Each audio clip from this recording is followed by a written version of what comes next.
పాత్రికేయులకి అందరికీ కూడా నా నమస్కారాలు. ఈరోజు ఆంధ్రప్రదేశ్ రాష్ట్రంలో జరుగుతున్న కూటమి ప్రభుత్వం కార్యక్రమాలు చూస్తూ ఉన్నాం. వాళ్ళు 2 సంవత్సరాల సుపరిపాలన అనే కార్యక్రమం ప్రతి నియోజకవర్గంలోనూ రాష్ట్రం అంతా కూడా చేస్తూ ఉన్నారు. ఈ కార్యక్రమము వీళ్ళు సుపరిపాలన అంటున్నారు కదా, ఎవరు చెప్పారు వీళ్ళకి సుపరిపాలన అందించారని? ప్రజలు ఏమైనా వీళ్ళకి మీ పరిపాలన బాగా ఉంది, మీరు చెప్పిన హామీలన్నీ కూడా చెప్పినట్టుగా నెరవేర్చారు ముఖ్యమంత్రి గారు అని ఏమన్నా ప్రజలు ఒక సర్వే కానీ ఫోన్ల ద్వారా ఈ నారా చంద్రబాబు నాయుడు గారికి ఏమన్నా తెలియజేశారా? నవ్వులు వస్తూ ఉంది, నవ్వుకుండే పరిస్థితి ఉంది ఈరోజు. అయ్యా చంద్రబాబు నాయుడు గారు కావచ్చు, తర్వాత ఆయన కుమారుడు లోకేష్ కానీ, పవన్ కళ్యాణ్ గారి ముగ్గురు ఎలక్షన్ ముందర ఒక అగ్రిమెంట్ చేసుకున్నారు, మేము ప్రజల కోసం ఏమైనా చేస్తాము అని, ప్రజలు ఖచ్చితంగా హామీలన్నీ నెరవేరుస్తాము అని చెప్పి. చంద్రబాబు నాయుడు గారు ఏదైతే మేనిఫెస్టో ఇచ్చాడో దాన్ని కూడా మన పవన్ కళ్యాణ్ గారు ఆమోదించారు, బాగా ఉంది, సుపరిపాలన అందిస్తాము అని చెప్పి. గతంలో పవన్ కళ్యాణ్ గారు ఏం చెప్పేవారు? ఇన్ని సంక్షేమ పథకాలు ఇచ్చినా కూడా దాదాపు జగన్మోహన్ రెడ్డి గారు ఎన్ని చెప్పాడో మాట నిలబెట్టుకున్న ఏకైక ముఖ్యమంత్రి జగన్మోహన్ రెడ్డి గారు. ఆయన చెప్పిన విధంగా చెప్పినట్లు చేశారు. ఈ పవన్ కళ్యాణ్ గారు అన్ని పథకాలు ఇచ్చినా కూడా జగన్మోహన్ రెడ్డి గారు ముఖ్యమంత్రి ఉన్నప్పుడు ఈయన నేను ప్రశ్నించడానికి వచ్చాను, రాజకీయాల్లోకి ప్రజల తరపున ప్రశ్నించడానికే వచ్చానని పదే పదే చెప్పేవాడు. మరి ఈరోజు చెప్పిన మేనిఫెస్టో కానీ ప్రజలకు ఇచ్చిన హామీలు కానీ ఒక్కటి కూడా నెరవేర్చలేదు. మరి పవన్ కళ్యాణ్ గారు ఎందుకు మౌనంగా ఉన్నారు? ఈరోజు ఎందుకు ప్రశ్నించడం లేదు? కోవిడ్ టైంలో జగన్మోహన్ రెడ్డి గారు వాలంటరీ వ్యవస్థ పెట్టకుండా ఉంటే గన దాదాపు ఈరోజు రాష్ట్రంలో 4 కోట్ల మంది జనాభాలో 2 కోట్ల మంది మిగిలేవారేమో తెలియదు. అలాంటి కోవిడ్ ఇప్పుడు వచ్చిందనుకో, వీళ్ళ పరిపాలన ఒక్కరు కూడా మిగలరు, అది దేవుడు చూస్తూ ఉన్నాడు. ఆ కోవిడ్ సమయంలో 2 సంవత్సరాలు పోను, మిగిలింది జగన్మోహన్ రెడ్డి గారికి 3 సంవత్సరాలు. ఈ 3 సంవత్సరాల్లో ఎంత అభివృద్ధి చేసినాడో మా దగ్గర మొత్తం లిస్టు కావాలనే చూపిస్తాం. మరి మీరు చెప్పిన హామీలు ఎక్కడ పోయాయి? మీరు చెప్పిన మేనిఫెస్టో ఎక్కడ పోయింది?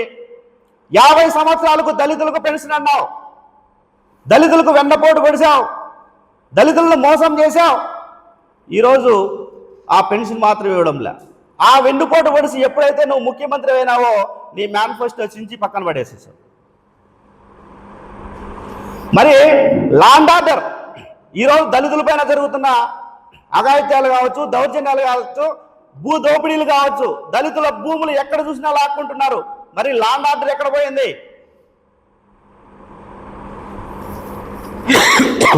హోమ్ మినిస్టర్ ఎక్కడ విన్నారు?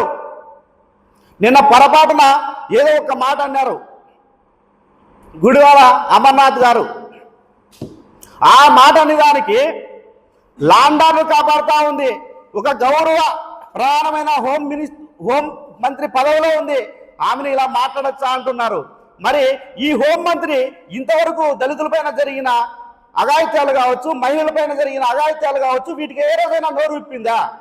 ఈరోజు దళితుల శాసనసభ్యులు ఎక్కడైతే దళిత నియోజకవర్గాల్లో దళితుల శాసనసభ్యులు ఉన్నారో వాళ్ళు ఆమెను ఒక మాట అనగానే వీళ్ళు రోడ్డుపైకి వచ్చేసి మేము క్షమాపణ చెప్పాలని అంటున్నారు. అయ్యా దళిత ఎమ్మెల్యేలు గారు, మిమ్మల్ని ఎమ్మెల్యేలు చేసింది ప్రజలకు మంచి చేయమని, మీ హోమ్ మినిస్టర్కు సపోర్ట్ చేయమని, మీ ముఖ్యమంత్రికి భజన చేయమని, పవన్ కళ్యాణ్కి దండం పెట్టమని కాదు కదా. మరి దళితులకు రావాల్సిన సంక్షేమ పథకాలు ఇంతవరకు ఈ 2 సంవత్సరాల్లో చెప్పిన ఒక్కటి కూడా రాలేదు. మరి వీటిపైన మీరు ఎంత మాత్రం ప్రయత్నం చేస్తున్నారు? ఈయన మడకశిర శాసనసభ్యులు ఉన్నారు, ఈయనకి ఈ 2 సంవత్సరాల కాలంలో 24 గంటలు జగన్మోహన్ రెడ్డి గారిని మాట్లాడడం తప్ప ఈయన నియోజకవర్గంలో వాటర్ సమస్య, వేసవిలో వాటర్ సమస్య ఉంది, కొట్టుకుంటే రోడ్ల పైన బిందెలు తీసుకొని కూర్చున్నా కూడా అక్కడ మాత్రం వాళ్ళను పరామర్శించింది లేదు, వాళ్ళ పలకరించింది లేదు, వాళ్ళకు నీళ్లు ఇచ్చింది లేదు. కానీ 24 గంటలు జగన్మోహన్ రెడ్డి గారిని మాత్రం మాట్లాడడానికి ఈయన శాసనసభ్యులు అయ్యారు. తర్వాత సింగనమల ఎమ్మెల్యే గారు బండారు శ్రావణి, ఈమె మాటకు వచ్చాక మా నాయకుడు 33% మహిళా రిజర్వేషన్ కోట. అమ్మా ఒక్కసారి గుర్తు తెచ్చుకో, వారం కిందట 4 రాజ్యసభ సీట్లు ఉంటే 4 రాజ్యసభ సీట్లు ఫిల్ చేస్తే మీ ప్రభుత్వము ఏమి ఈ 4 రాజ్యసభ సభ్యుల్లో ఒక్కరికి మహిళ ఇవ్వచ్చు కదా? ఎక్కడిచ్చారు మీ మహిళా బిల్లు? మీరే కదా వెనక్కి పంపించిండేది మహిళా రిజర్వేషన్ బిల్లు. మరి మీరెందుకు మేమే తెచ్చామని ఇంకా అమలుగా అందే మేము తెచ్చామని చెప్పుకుంటా ఉన్నావు. అది కూడా గుర్తించుకోండి ఎమ్మెల్యే గారు. ఖచ్చితంగా 27 పథకాలు దళితులకు 27 పథకాలు ఇస్తానని హామీ ఇచ్చి ఓట్లు వేయించుకున్న తర్వాత ఈ 27 హామీ పథకాలలో ఒక్క పథకం కూడా ఇప్పటి వరకు కూడా ఎస్సీ కార్పొరేషన్ ద్వారా ఇవ్వలేదు. మరి ఏం చేస్తున్నారు మీరు? ఏం అభివృద్ధి చేస్తున్నారు? ఏ సుపరిపాలన చేశారని మీరు ఈరోజు సుపరిపాలన అంటున్నారు? ఖచ్చితంగా గుర్తుపెట్టుకోండి, కూటమి ప్రభుత్వానికి ప్రతిరోజు దగ్గర పడే రోజే దగ్గరికి వచ్చింది. వీళ్ళు 2029లో ఏ మాత్రం ఎన్ని తప్పుడు హామీలు ఇచ్చినా కూడా వీళ్ళు మాత్రం గెలిచే ప్రసక్తే ఉండదు. ఇంత అబద్ధాల హామీలు, ఇంత మోసపూరిత మాటలు అసలు వినడానికే ప్రజలకు ఈరోజు చాలా ఇబ్బందిగా అయిపోయింది. వీళ్ళు ఇదివరకు మా మాజీ కార్పొరేటర్ గారు చెప్పినట్లు పబ్లిసిటీ ఎక్కువ, కానీ పని మాత్రం చేసేది లేదు. తర్వాత అనంతపురం అర్బన్ ఎమ్మెల్యే గారు దగ్గుబాటి వెంకటేశ్వర ప్రసాద్ గారు 180 కోట్ల అభివృద్ధి అన్నారు కదా. 180 కోట్ల అభివృద్ధి ఎక్కడ చేశారు? ఏ ప్రాంతము? దానికి పేర్లు లేవా? ఊరికి అంకెల్లో 180 కోట్లు అని చెప్పడానికి సరిపోతుందా? గతంలో అనంత వెంకటరామరెడ్డి గారు ఎమ్మెల్యేగా ఉన్నప్పుడు దాదాపుగా 1200 కోట్లు పైచిలకే అభివృద్ధి అయింది. ఆ రోజు ఈ భూదందాలు కానీ, రౌడీ షీట్ కానీ, దౌర్జన్యాలు కానీ ఏమి లేవు. ఈరోజు దగ్గుబాటి వెంకటేశ్వర ప్రసాద్ అనంతపురాన్ని అభివృద్ధి చేశాడు. ఎందులో చేశాడు? హనీ ట్రాప్లో రాష్ట్రంలో ఎక్కడా లేని న్యూస్, సంచలనమైన అభివృద్ధి హనీ ట్రాప్ చేశాడు. రెండోది, రాష్ట్రంలో ఎక్కడా లేని భూదందాలన్నీ కూడా అనంతపురంలో ఈరోజు భూదందాలు ఎక్కువైపోయాయి. అది కూడా ఒక అభివృద్ధి. తర్వాత అనంతపురం అర్బన్లో బెల్ట్ షాపులు, గతంలో బెల్ట్ షాపులు అనేవి కనపడలేదు.